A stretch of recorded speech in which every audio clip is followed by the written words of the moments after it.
How to help a friend with a newborn. Unless you've experienced the overwhelming assortment of emotions involved in becoming a parent to a tiny, vulnerable, newborn baby yourself, you'll have no idea how it feels. Even if you are a parent, you'll know that it's different for everyone. Someone with a newborn baby needs their friends, and their friends need to know how to help. This article will give some steps and suggestions about how you can help your friend. Get started at step 1 below. Steps. 1. Ask your friend if there is anything specifically you can do to help. Call your friend on the phone, text them, or send them an email and ask if you can do something for them. Don't turn up unannounced. In the first few days after the birth or even births, if it's twins or more, parents can be overwhelmed, prepared and even a little in shock. They may not easily accept help due to uncertainty about how much help they need or how much work caring for a new baby is. Consider this when offering help and support. Until the new parents are settled into a routine, it's difficult for them to know what to ask for help with. Later on, once a routine has been established, parents may still decline offers of help because they don't want to put you out, or be a bother. Having some experience, they'll know more what is involved and how hard it is. They may doubt the sincerity of your offer and how interested you actually are to help in the chaos, dilemma, mess and amount of work. Assure the parents of your genuine intention to help, as long as your offer is genuine. When you visit, make sure you have an accepting attitude and be adaptable. If you get surprised or feel gross about anything, try to be honest about it. Ultimately, the responsibility for the child is the parents. You, as a friend, don't have to do anything that makes you uncomfortable. Don't make the parents think that they are causing you discomfort or that you are not as keen or happy to be around to help than you actually are. Babies do frequent pooping and peeing and excessive crying. If you offer to help, be ready to deal with this, or make it clear to the parents you aren't prepared to cope with that sort of thing. 2. It might seem like a kind gesture to just turn up out of the blue with a week's worth of homemade frozen meals for your friend and a ton of nappies, diapers, but you might knock on the door just as the baby has finally fallen asleep after 4 hours continuous screaming. Your friend might already have a jammed-packed freezer, or they may just be enjoying being all alone with baby bonding. 3. Remember the newborn siblings. An older child can feel a bit neglected while everyone is focused on the new baby, so ask your friend if you can treat any other children in the family, or just spend some time with them. Maybe there's a homework project that needs completing that mom or dad doesn't have time to help with. Perhaps a room needs tidying or a desk needs organizing. Maybe the child just needs to talk about how they feel about the changes the new baby brings to the family and, especially, to an impartial adult. You can listen, without judging. 4. Consider your friend's other responsibilities. If your friend cares for an elderly relative, helps out a neighbor, volunteers at a soup kitchen or anything of that nature, you could stand in for them for a while until their routine has adapted to the latest addition to the household. Your friend is likely deeply involved in those activities and they probably energize her emotionally and spiritually. Consider offering to take care of the newborn so your friend can regenerate. 5. Visit, if invited, and don't expect anything. You can make your friend a cup of tea, step over the mess, and eat when you get home. You won't be helping your friend if you visit and expect to be waited on hand and foot in an immaculate home. 6. Be diplomatic when you offer to help. Don't make your offer sound like a criticism. Offer to unload the dishwasher, walk the dog, cook a meal, tidy up, do their laundry or do whatever you can see needs doing, but be careful how you voice your offer. Try, "I can make myself useful if you like?" That's a nice neutral, open question. If your friend turns down your offer, push a little. They might be trying to stop you worrying they can't cope or trying to be super mum. If they really won't accept help at home, offer to go shopping or run errands. You can even say you are going to the store yourself so it's no bother for you pick them up something. 7. Remember your friend's pre-newborn interests. Send them the latest issue of their favorite magazine, drop a copy of a DVD of a movie you think they'd like through their letterbox or send a nice card with some recipes you think they'd like to try. Email an online shopping voucher, share some photos of your last work due on Facebook, or send a sample of a new beauty product. Go out of your way to make it about something other than the baby. Invite them to any occasions and events you would have invited them to before in the pre-baby era. They might not want to leave their newborn to come to salsa class, but they'll be pleased you gave them the choice to say no and didn't just assume they wouldn't want to, or be able to, come. Don't be offended if your friend happens to be infatuated with their new role and disinterested in many of the things you had in common before. People respond to parenthood in different ways, so don't take it personally. 8. Listen to what your friend has to say. There's every chance your friend doesn't want or need anything other from you than a sounding board.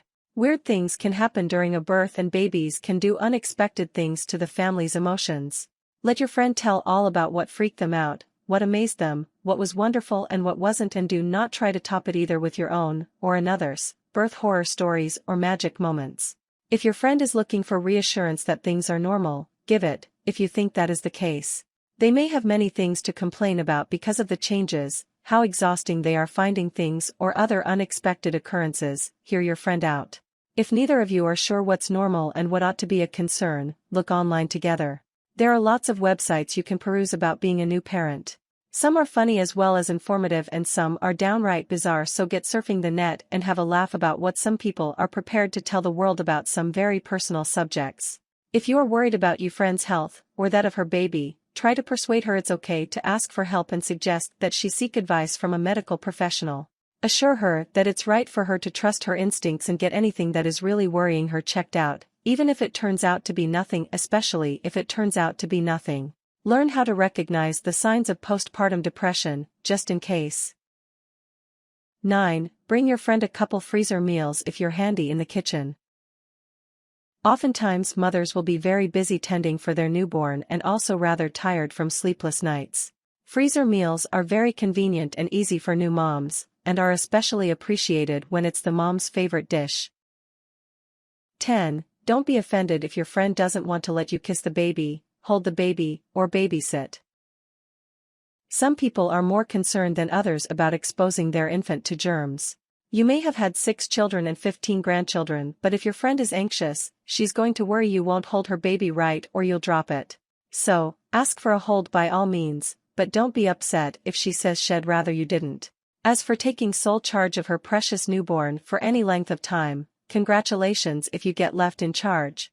If you do offer to babysit, don't get left literally holding the baby.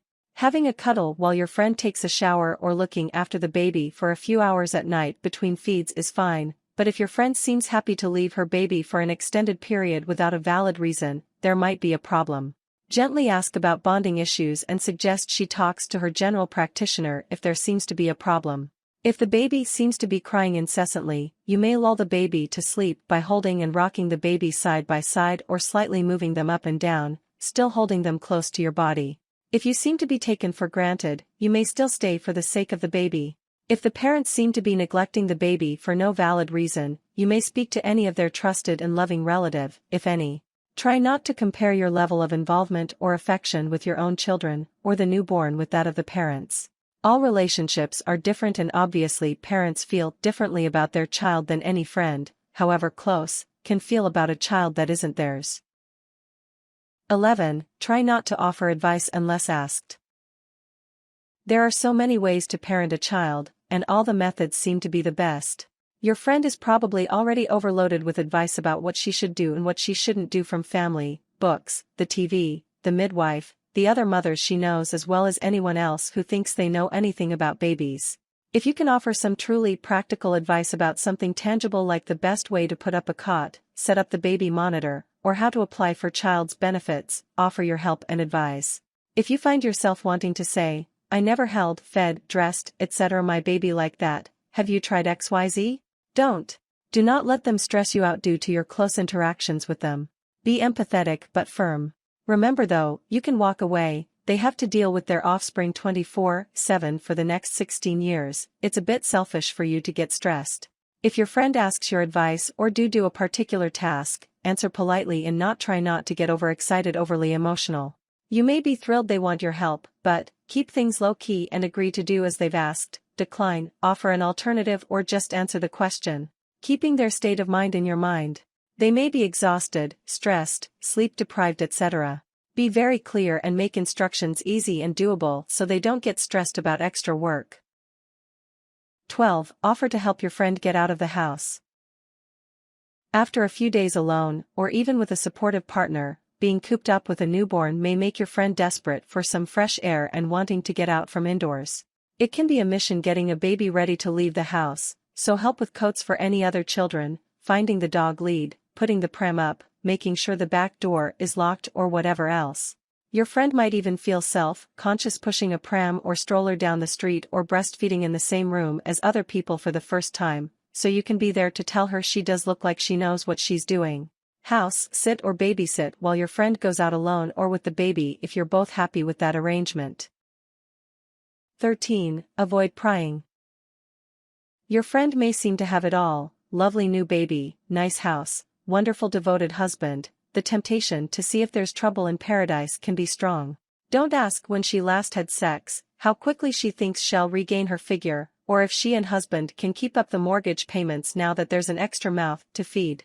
Sympathize if your friend raises concerns, but under no circumstances gossip about her fears with others or gloat in any way.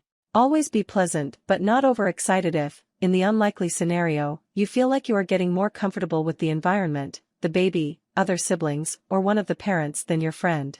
You certainly don't want your friend to feel neglected and compare themselves to you and how much more fun you have than them in their own house. 14. Don't overstay your welcome. Hopefully you and your friend are close enough to know when you've had enough of each other's company, but if not, look for signs your friend needs you to leave. You might like to agree about how long you'll visit for before you even arrive so your friend can plan for other visitors, the baby's schedule, or just a nap. 15. Remind the family to spend quality time together. A new baby often disturbs family patterns, so it's important for the older siblings and the parents to keep a strong connection.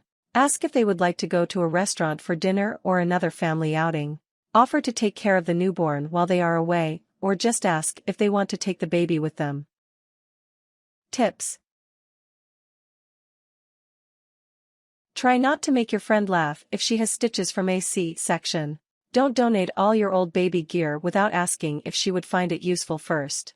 Babies come with enough clutter already. In the unlikely event a newborn baby becomes better acquainted with you than its mother or father, be gracious about this astonishing event. Don't allow yourself to feel superior to the parents, they'll think you are smug, arrogant, conceited. Warnings. Postpartum depression or the baby blues is a serious condition. Don't ignore the warning signs. Stay away from your friend and her baby if you are unwell. Wash your hands thoroughly before visiting your friend if you have pets, especially cats that use a litter tray, and be sure to wash your hands again before touching the baby if you help your friend out with pet-related chores.